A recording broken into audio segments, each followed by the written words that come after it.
नमस्कार मित्रांनो, हे माझ्या भावाच्या गावाला लाभलेलं वैभव आणि हे पद्मावती देवीचं तीर्थ.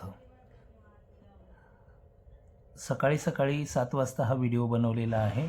झिमझिम पाऊस चालूच होता आणि पोहण्याचा मोह मात्र आवरत नव्हता.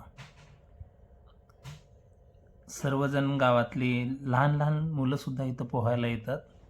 स्विमिंग पूलपेक्षा सुद्धा सुंदर आणि निर्मळ पाणी आहे. वरून झिमझिम पाऊस चालूच होता आणि पोहण्याचा मोह मात्र आवरत नव्हता.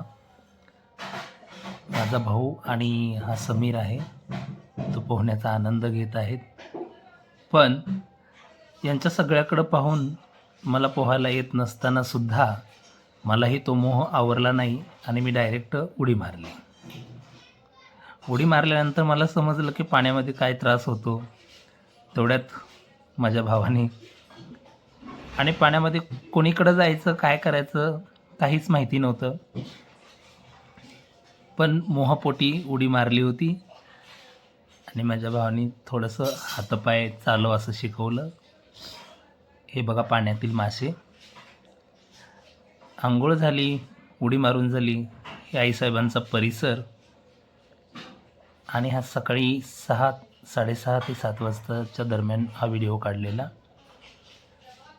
ही दीपमाळ. चला तर आईसाहेबांचे, पद्मावती देवीचे मी पण दर्शन करते आणि व्हिडिओच्या माध्यमातून तुम्हीही दर्शन घ्या. हा व्हिडिओ कसा वाटला नक्कीच लाईक करा, कमेंटमधून कळवा.